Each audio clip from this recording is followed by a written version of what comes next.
Yeni bir videodan herkese merhaba. Bugünkü videomuzda insanlık tarihinin en ilginç ve en eski inanç sistemlerinden biri olan animizm ve totemizmi keşfe çıkıyoruz. İlk insanlar doğanın her köşesinde bir ruhun var olduğuna inanır ve bu ruhlarla güçlü bir bağ kurarlardı. Peki bu inanışlar sadece onların çevreyle ilişkisini mi etkiledi? Yoksa toplumsal yapıları ve etik değerleri üzerinde de derin izler bıraktı mı?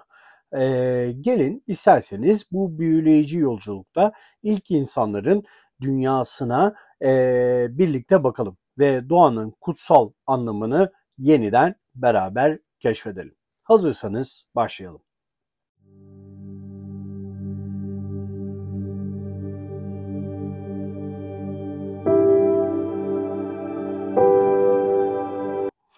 İnanç sistemleri üzerine yapmış olduğum bu videoya başlamadan önce şunu sizlere belirtmek istiyorum ki hem uzmanlık alanım hem de yıllardır inanç sistemlerine olan merakımdan dolayı birçok araştırmanın içinde bulundum. Yine belirtmek isterim ki yapmış olduğum tüm bu çalışmaları kendi yazmış olduğum kitaplarda da kendi yorumlarımı ekleyerek inanç felsefesi üzerine kitaplar yazıyorum. Bu konuda en son çıkan kitabım Whispers to Divine Questions to God adlı kitabım. Yaklaşık olarak 300 sayfalık bir kitap. Bu kitapta olduğu gibi yorumlarımı da araştırmalarımda kullanıyorum. Bu konuda en son çıkan bu kitabın dahilinde ayrıca yaratılış efsanelerindeki ortak noktalar adlı bir kitap üzerine de çalışmalarım bulunmakta. Bu kitap geçen yıl Amerika Birleşik Devletleri'nde çıktı ve bu konu benim çocukluğumdan beri ilgimi çeken konulardan bir tanesi. Bu videoda da derslerimde öğrencilerime anlattığım gibi inanç sistemlerinin önemi, inanç nedir ve insanların hayatındaki yerini anlattığım gibi sizlere de bu videoda da anlatmaya çalışacağım. İlk önce bir giriş yapalım. İnanç sistemlerinin önemi, inanç nedir, insanların hayatındaki yeri nedir diye bir bakalım dilerseniz. İnanç insanın çevresindeki dünyayı anlamlandırma ve kendi varoluşuna bir anlam kazandırma çabasıyla ortaya çıkan bir kavramdır. İlk insanlar doğanın gizemlerini açıklamak için, hayatın amacını bulmak için ve ölüm sonrası ne olacağını anlamak ve bunu bilmek için inanç sistemlerine başvurmuşlardır. İnanç bireysel olarak bir kişinin yaşamında rehberlik sağlayan bir değerler bütünü olmasının ötesinde de toplumsal olarak da birleştirici bir rol oynar ki bugün bunları görüyoruz. İşte bu millet kavramının oluşumunda da dini inançlar çok fazla önem taşımıştır yüzyıllardır. Gelenekler, ritüeller ve etik kurallar inanç sistemlerinin insanlık tarihindeki önemli yapı taşlarıdır. İnanç sistemlerinin evrimini, anlamının önemi ne bakalım isterseniz? İnanç sistemlerinin evrimi sadece insanların nasıl ibadet ettiğini veya neye inandığını değil, aynı zamanda kültürlerin, toplumların ve medeniyetlerin nasıl şekillendiğini anlamamıza da çok yardımcı olur. Bu yüzden tarih konusunda inançlar önemlidir. İnançlar tarih boyunca sanat, hukuk, eğitim ve politika gibi çok fazla alanda etkili olmuşlardır. Örneklerine bakalım bunun. İlk insan topluluklarının animistik inançları doğa ile ilişkilerini anlamamıza yardımcı olur. Tek tanrılı dinlerin ortaya çıkışı siyasi yapıların ve toplum düzeninin dönüşümünü yansıtır. Sekülerleşme ve modern inançların insan aklının ve bilimin geleneksel inançlarla nasıl bir denge kurmaya çalıştığını da bizlere gösterir. İnanç sistemlerinin tarih boyunca nasıl değiştiğini anlamak sadece geçmişe ışık tutmakla da kalmaz. Aynı zamanda da günümüz toplumlarının farklarını daha iyi anlamamıza ve hoşgörüyü arttırmamıza olanak tanır bizlere. Bu yolculuk insanlık tarihinin hem ortak mirasını hem de kültürel zenginliklerini gözler önüne serer bizler için. İlk inançlara bakalım. Animizm ve totemizm insanlık tarihinin ilk dönemlerinde inanç sistemleri doğrudan insanların çevreyle olan ilişkilerine dayanmaktadır. İlkel topluluklar doğadaki her şeyin bir ruhu veya yaşam gücü olduğuna inanırlardı. Bu inanç sistemi animizm olarak bilinir. Animizme göre dağlar, nehirler, ağaçlar ve hayvanlar gibi doğal unsurlar insanlarla aynı derecede ruhsal bir varoluşa sahiplerdir. Bu düşünce insanların doğayla uyum içinde yaşamalarını sağlamış ve çevrelerine daha fazla saygı duymalarına da yol açmıştır. Örneğin avcılık ve toplayıcılık yapan topluluklar avladıkları hayvanların ruhuna şükranlarını sunmak için ritüeller düzenlerlerdi. Bu ritüeller doğayı tüketmek yerine onunla bir denge içinde olmayı teşvik ediyordu. Bir diğer erken dönem inanç sistemi ise totemizmdi. Totemizm bir grup insanın bir hayvan, bitki veya doğal bir obje ile ruhsal bir bağ kurduğuna olan inancı ifade eder. Nerede görüyoruz? İşte Afrika'daki Bantu insanlarında bunu görüyoruz ilk Afrikalılarda. Bu bağ genellikle bir klanın kimliği ve birliğini temsil ederdi. Totemler toplumların sembolik liderleri olarak görülür ve özellikle koruyucu bir ruh olarak kabul edilirlerdi. Yerli Amerikalılar gibi. Örneğin bazı kabileler bir kartal ya da ayıyı totem olarak seçer ve onun gücünü toplulukların ruhsal rehberi olarak görürlerdi. Animizm ve totemizm yalnızca insanların doğayla ilişkisini değil, aynı zamanda birbirleriyle kurdukları bağları da şekillendirmişti. Ortak bir toteme inanmak kabile üyeleri arasında güçlü bir dayanışma ve aidiyet duygusu yarattı. Bunun yanı sıra bir inanç sistemi bu inanç sistemleri ilk toplulukların etik kurallarını ve sosyal yapılarını belirlemede önemli bir rol oynadı. Örneğin doğanın kutsallığına olan inanç insanların kaynakları paylaşmasını ve çevreye zarar vermekten kaçınmasını teşvik etti. Bu sistemler modern toplumların etik anlayışını ve çevresel sorumluluklarının temelini attı. Bu hayvanlar yine işte ayı, kurt, aslan gibi bugün veya horoz bugün birçok ülkenin de sembolü olarak karşımıza çıkıyor. Amerika kartal, işte Türkler kurt, Almanlar kartal veya işte Ruslar ayı gibi birçok günümüzde de birçok ülkenin de temsili veya sembolü olmuş durumdalar. Tek tanrılı dinler insanlık tarihinin en önemli dönüm noktalarından birini temsil eder. Çok tanrılı inançlardan farklı olarak bu dinlerde tek bir yüce varlık inancı esastır. Merkezi tanrıcılık vardır. Yahudilik, Hristiyanlık ve İslam gibi dinler toplumsal ve kültürel yapılar üzerinde büyük etkiler yaratmışlardır. Yahudilik tarihsel olarak tek tanrılı dinlerin ilk örneği olarak kabul edilir.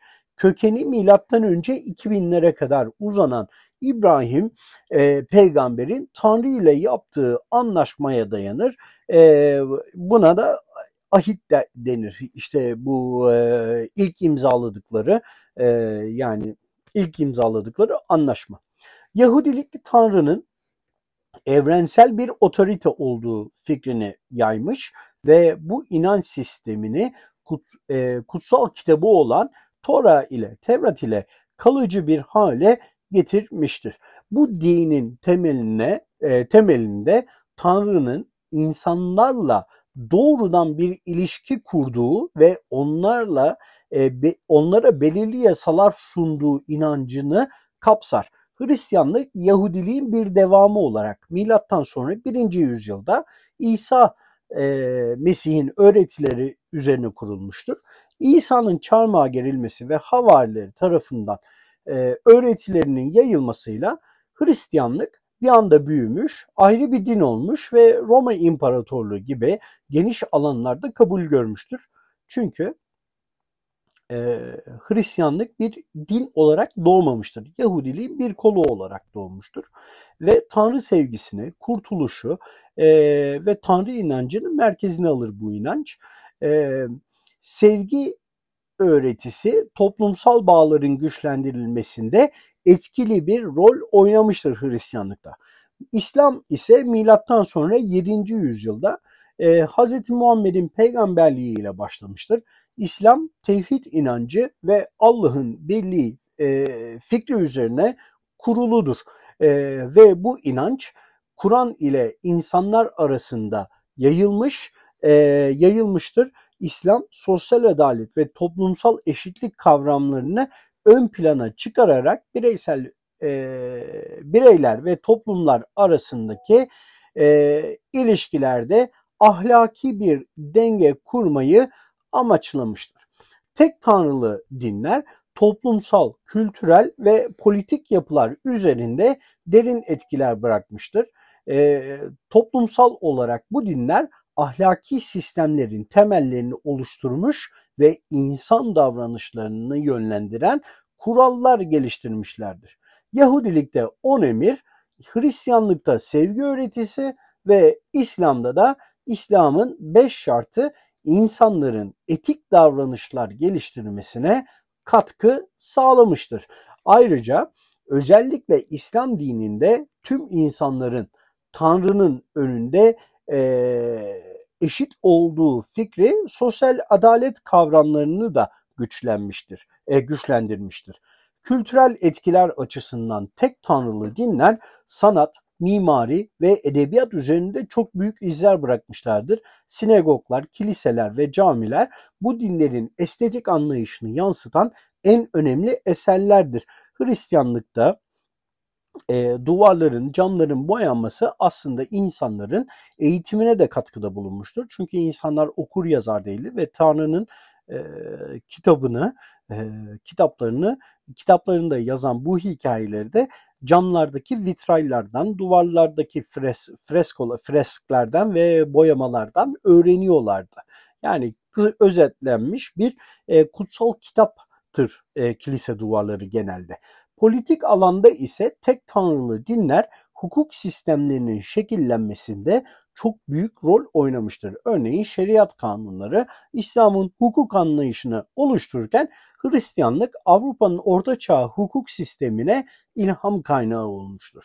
Bunun yanında tek tanrılı inançlar hükümdarların ilahi otorite ile yönetme hakkını meşrulaştırmıştır ki bunu biz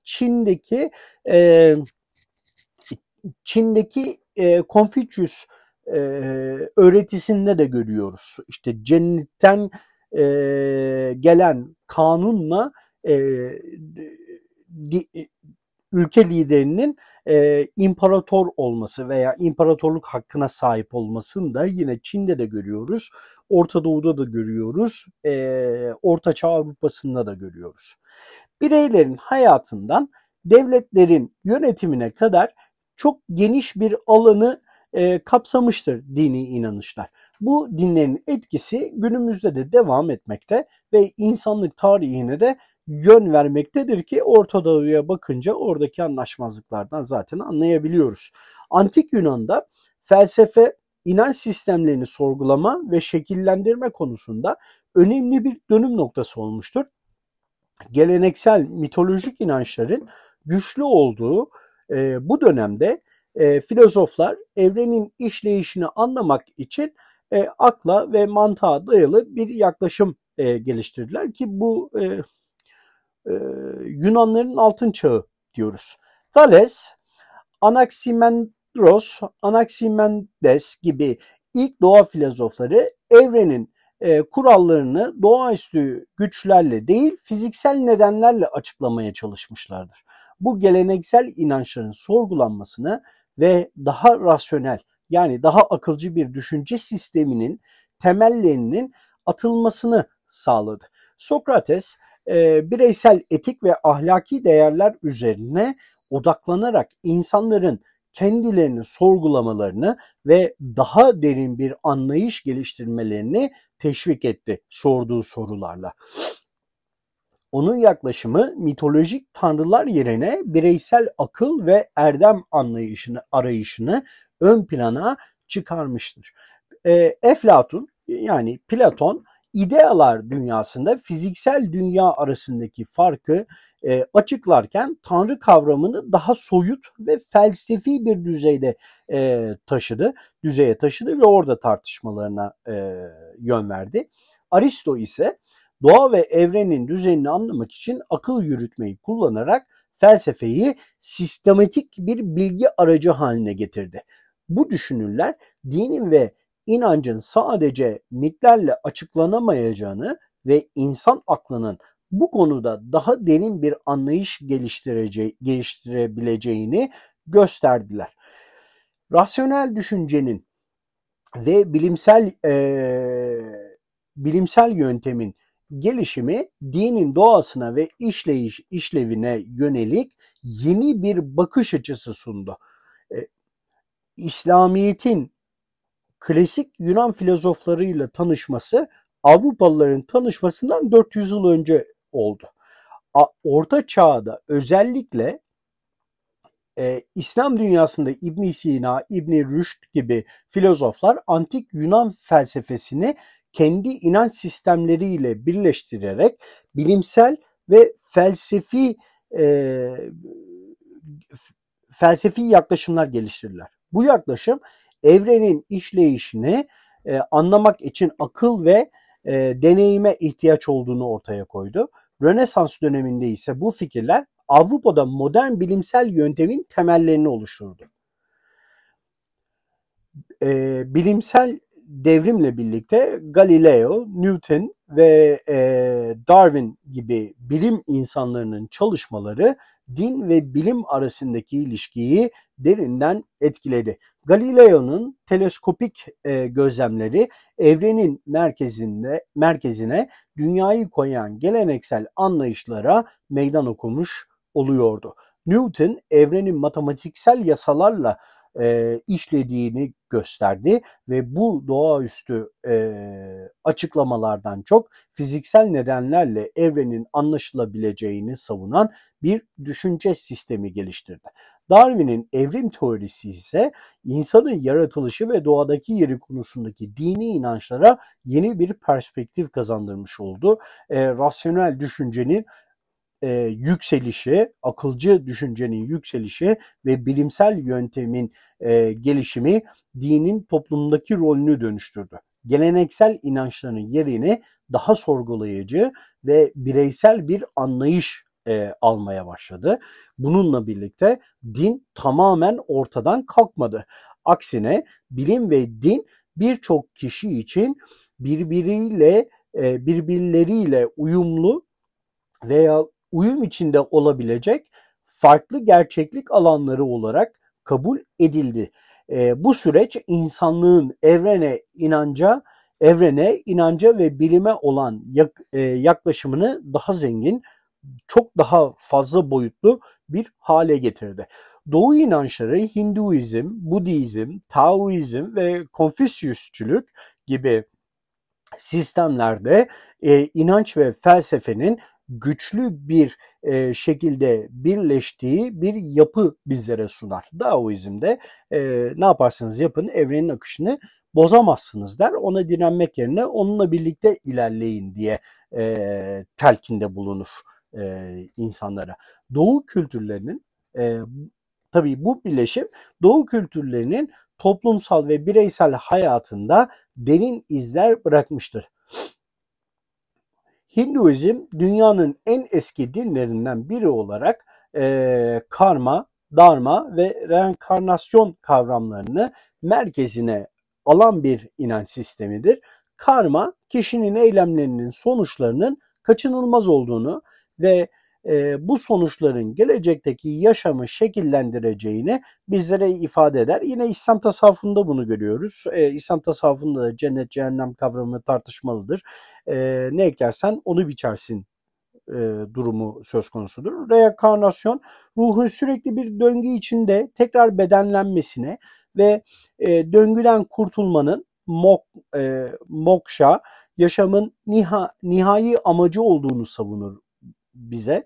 Hinduizm'de bu döngüyü kurmak için kişinin dharmasını yani yaşam görevini yerine getirmesi ve ruhani bir amacı bir sürecin içinden geçmesini bizlere anlatır.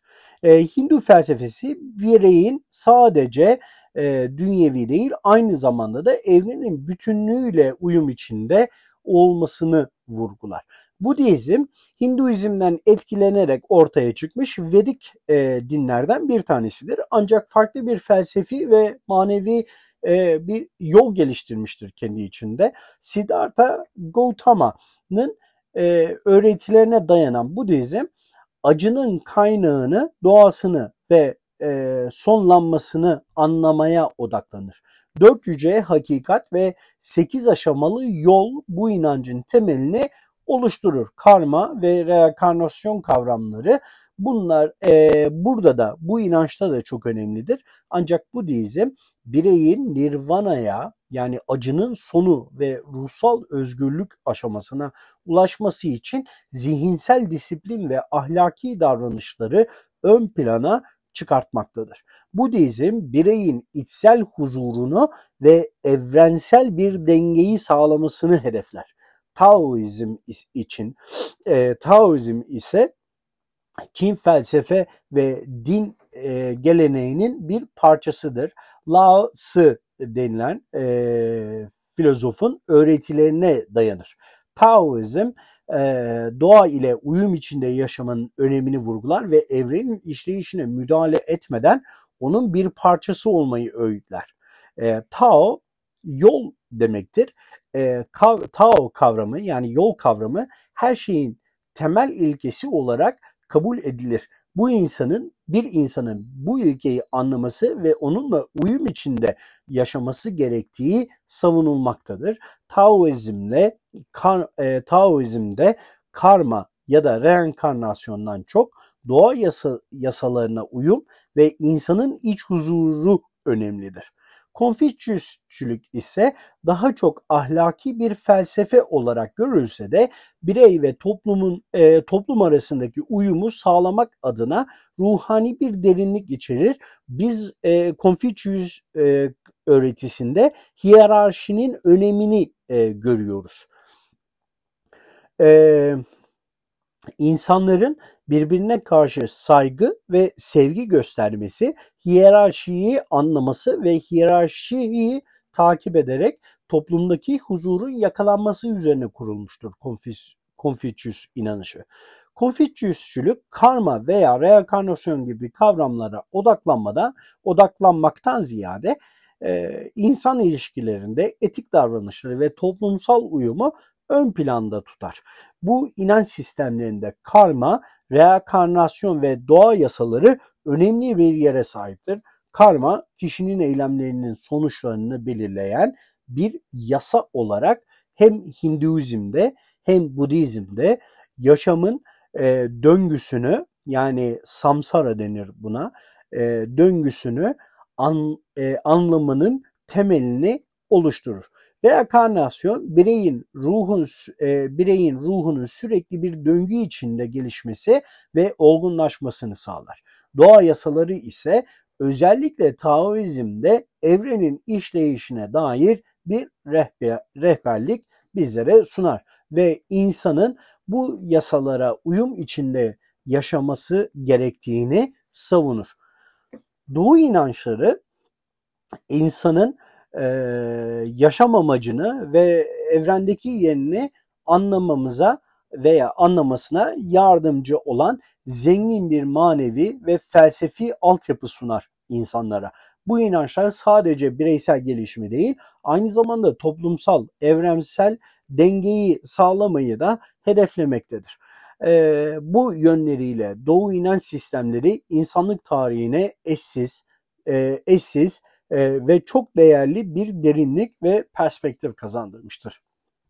Reform ve modernleşme, dinlerin ve inanç sistemlerinin toplumsal, kültürel ve politik yapılar üzerinde etkisini kökten değiştiren önemli süreçlerdir. Bu dönemde dinler hem içeriden hem de dışarıdan gelen meydan okumalarla dönüşüm geçirmiştir. Reform hareketleri, mezheplerin ortaya çıkışı, tarikatların ortaya çıkışı ve modern bilimle şekillenen yeni düşünce tarzları ve inanç sistemlerini derin bir şekilde geliştirmiştir, etkilemiştir ve yeni düşünce tarzlarının doğmasına da sebep olmuştur. Protestan reformu bu değişimlerin en önemli dönüm noktalarından bir tanesidir. 16. yüzyılda Martin Luther'ın Katolik kilisesine karşı başlattığı hareket yalnızca dini bir değişim değil, aynı zamanda da toplumsal ve politik bir devrim niteliğindeydi. Luther'ın 95 tezi kilisenin yolsuzluklarını ve dogmatik, aslı astarı olmayan öğretilerini eleştirerek bireylerin doğrudan Tanrı ile ilişki kurabileceği fikrini savunmuştu. Bu reform Hristiyanlık içinde Protestanlık gibi yeni mezheplerin ortaya çıkmasına neden oldu ve bireylerin din üzerindeki otoriteye olan bakış açısını kökten değiştirdi. Protestanlık bireysel özgürlüğü, çalışkanlık ahlakını ve kişisel sorumluluğu vurgulayarak modern dünyaya önemli katkılar sağlamıştır. Sanayi devrimi ve aydınlanma dinin toplumdaki rolünü dönüştüren diğer önemli süreçlerdir. Sanayi devrimi ile birlikte şehirleşme ve ekonomik sistemlerdeki değişimler geleneksel dini toplulukların çözülmesine ve bireylerin din ile ilişkilerinin yeniden tanımlanmasına yol açmıştır. Aydınlanma dönemi ise akıl ile bilimi merkeze alan, rasyonel düşünceyi tamamıyla merkeze alan bir dünya görüşü ortaya koydu. Voltaire, Rousseau ve Kant gibi düşünürler insanın özgür iradesini ve rasyonel düşüncesini ön plana çıkartarak dini dogmalara meydan okudular. Bu dinin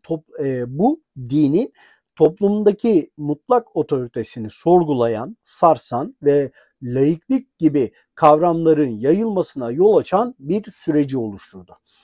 Modern bilim, dinin evreni açıklama rolünü sınırlandırarak daha çok bireysel ve manevi bir alan olarak görülmesine neden oldu.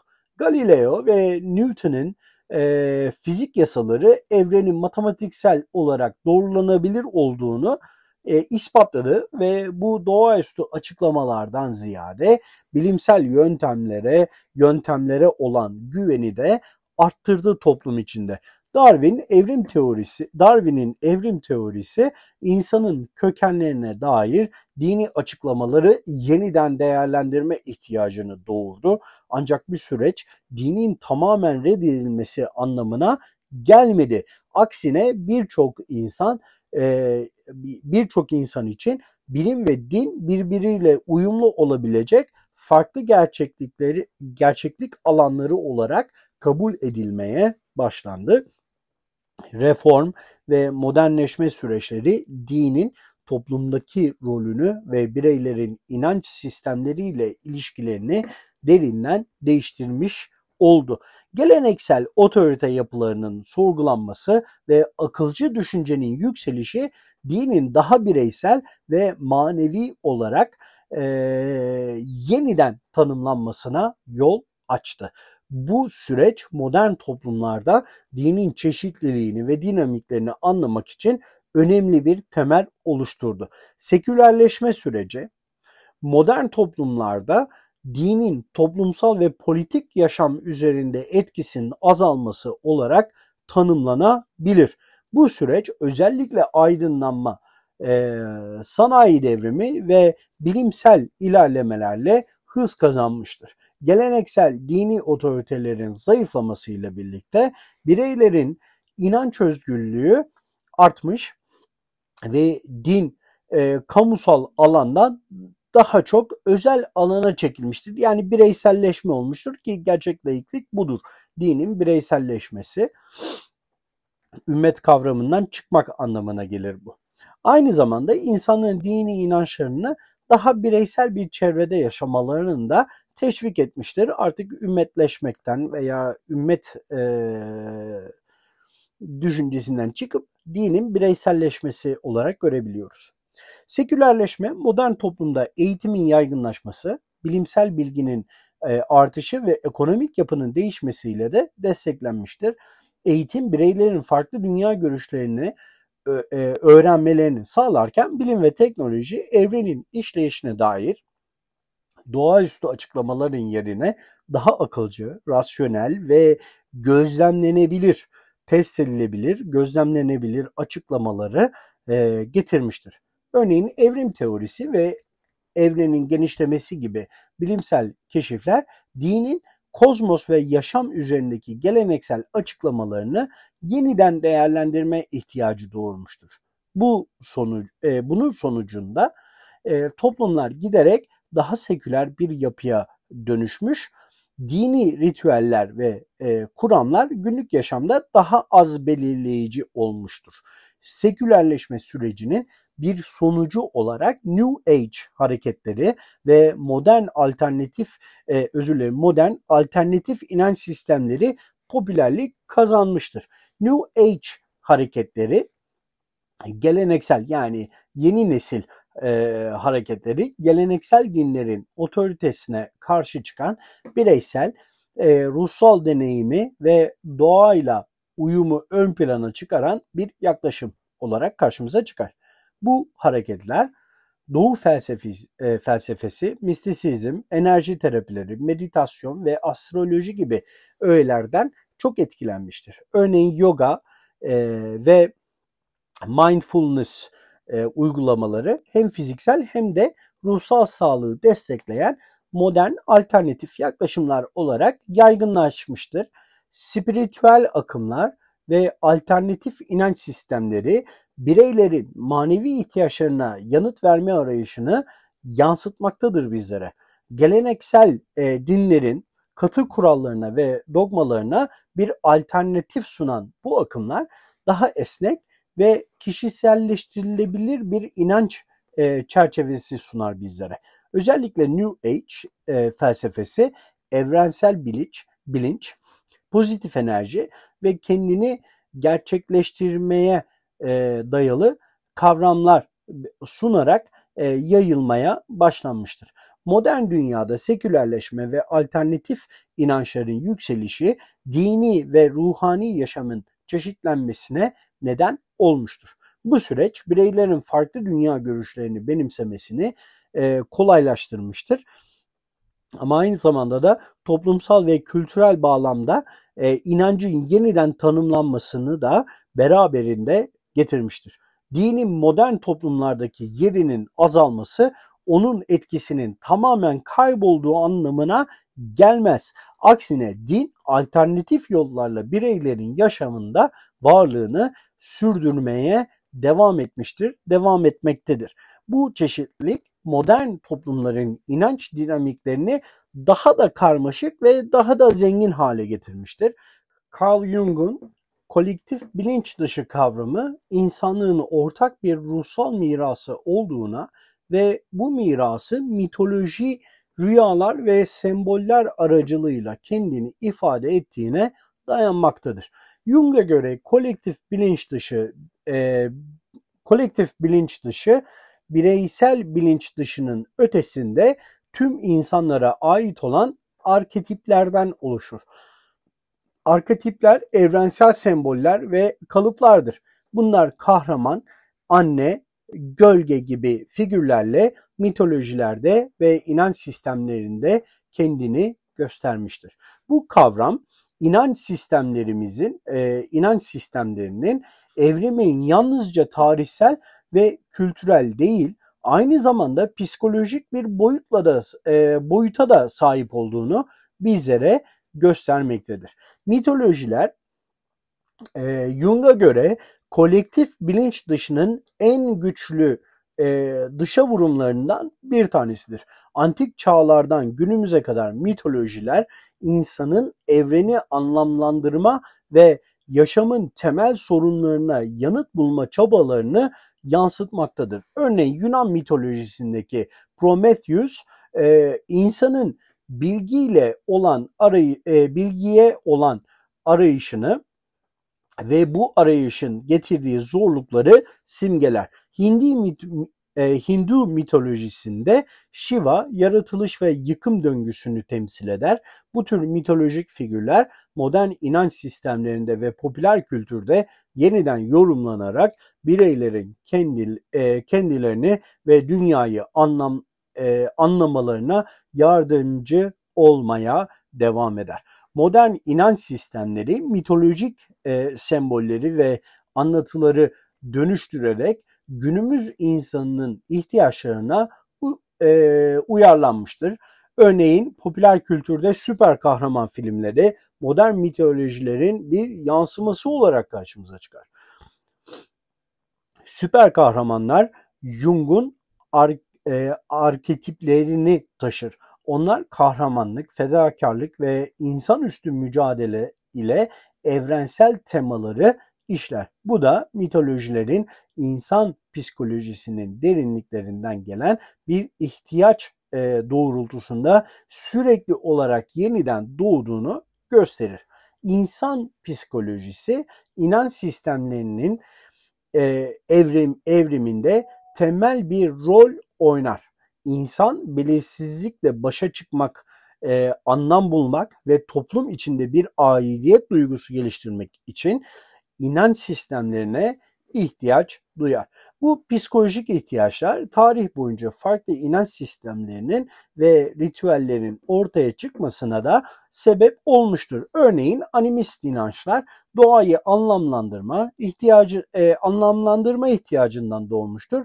Tek tanrılı dinler insanın düzen ve adalet arayışını yansıtırken yeni nesil New Age hareketleri bireysel özgürlük ve manevi arayışı ön plana çıkartır. Jung'un kolektif bilinç dışı kavramı inanç sistemlerinin evrimine dair derin bir içgörü sunar bizlere. Mitolojiler, arketipler ve semboller insanlığın ruhsal ihtiyaçlarının evrensel olduğunu ve kültürler arasında ortak temalar bulunduğunu da bizlere gösterir. İnanç sistemleri insanın kendi varoluşuna ve evrene anlam kazandırma çabasıyla şekillenmiş ve bu süreçte psikolojiden derin şekilde etkilenmiştir. İnsan psikolojisinden de etkilenmiştir. Modern toplumlarda bu süreç yeni formlarla, değişik farklı formlarla devam etmekte ve bireylerin ruhsal ihtiyaçlarına uyum sağlamaktadır. Yani bir evrim süreci geçirir. Bu da inanç sistemlerinin evriminin hem bireysel hem de kolektif bir deneyim olduğunu ortaya koyar. Gelecekte inanç sistemleri, teknoloji ve yapay zeka inanç sistemleri üzerinde derin bir etkiye sahip olma potansiyeline sahiptirler. Özellikle yapay zeka insanlar için yeni manevi ve etik soruları gündeme getirebilir. Örneğin yapay zekanın insan seviyesinde bilinç geliştirme olasılığı insanlığın ruh ve yaratıcı kavramlarını yeniden değerlendirmesinde neden olabilecektir. ve olabilir. Ayrıca sanal gerçeklik, yani bu VR ya da VR diye adlandırılan sanal gerçeklik ve artırılmış gerçeklik gibi teknolojiler bireylerin dini ve manevi deneyimlerini dijital alanlara taşıyabilir. Gelecekte insanlar tamamen dijital ortamlarda ruhsal ritüeller gerçekleştirip kendilerini bu sanal alanlarda manevi olarak ifade edebilirler. Dijitalleşen dünyada inanç sistemlerinin bireyselleşmesi ve kişisel ihtiyaçlara göre uyarlanması daha da yaygın hale gelebilir. Öyle görünüyor. Kendi inancını yarat anlayışıyla bireyler kendi ruhsal deneyimlerini ve pratiklerini tasarlayabilirler. Aynı zamanda yapay zeka algoritmaları aracılığıyla kişiye özel ruhsal rehberlik sunan simgeler geliştirilebilir. Bu durum geleneksel dini otoritelerin yerini daha bireysel ve esnek inanç yapılarının alabileceğini bizlere göstermektedir. İnsanların inanç sistemlerinin gelecekte nasıl evrimleşebileceği üzerine teoriler bu süreçte ahlak ve bilimin birleşimi olarak görülüyor.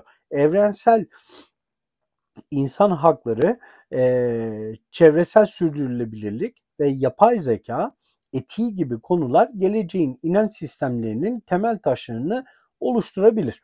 Din evreni anlamlandırmanın bir yolu olmaktan çok insanlık için ortak bir değer sistemi yaratma aracı haline gelebilir. Ayrıca uzay araştırmaları ve diğer gezegenlerde yaşam arayışı inanç sistemlerini evrensel düzeyde yeniden şekillendirebilir gibi görünmekte.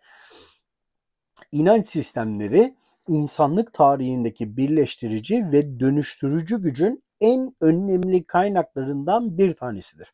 İnsanlar inançlar aracılığıyla yaşamlarına anlam katmış, topluluklar inanç sistemleri etrafında birleşmiş ve medeniyetler bu sistemlerin üzerine inşa edilmiştir. Mitolojilerden modern dinlere kadar inançlar yalnızca insanın evreni anlamlandırma çabası değil, aynı zamanda ahlaki ve toplumsal düzenin temelini de oluşturmuştur.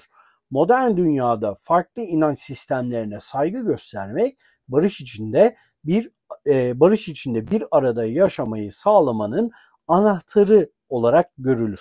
İnançların çeşitliliği, insanlığın kültürel ve manevi zenginliğini bizlere yansıtır. Teknolojinin ve bilimin inanç sistemleri üzerindeki etkisi ne olursa olsun insanların ruhsal ihtiyaçları ve anlam arayışları devam edecek gibi görünmekte. Bu nedenle inançların birleştirici ve dönüştürücü gücünü anlamak ve bu çeşitliliği kutlamak insanlığın geleceği için hayati öneme sahiptir. Son olarak inanç sistemleri insanlık tarihinin sadece bir parçası değil, aynı zamanda insanlığın kendini ifade etme ve daha iyi bir dünya yaratma yoludur. Bir sistemidir. Çeşitli inançlara karşı saygı göstermek ve açık fikirli bir yaklaşım sergilemek bireysel ve toplumsal gelişimi destekleyen bir adımdır. Geleceğin inanç sistemleri insanlığın birleştirici gücü daha evrensel, daha kapsayıcı bir düzeye taşınmaya da devam edecektir. Animizm ve totemizm insanlığın doğayla kurduğu ilk ruhsal bağları ve toplumsal yapıların temel taşlarını anlamamız için bize ışık tutmaktadır.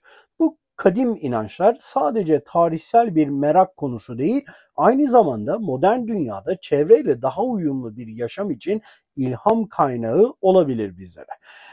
Yine bu videoyu beğendiyseniz lütfen beğen tuşuna basmayı ve sevdiklerinizle paylaşmayı ihmal etmeyiniz. Bu kanalın ulvi bir amacı bulunmakta. Yardıma ihtiyacı olan öğrencilere yardım etmeyi planlıyoruz. Bu yüzden de beğenmeniz, paylaşmanız bizler için çok, hatta kanala da abone olmanız bizler için çok önemli. Eğer sorularınız, görüşleriniz varsa lütfen yorumlarda benimle paylaşmayı ihmal etmeyiniz. Bir sonraki videoda görüşmek üzere efendim. Hoşça kalın. Bay bay.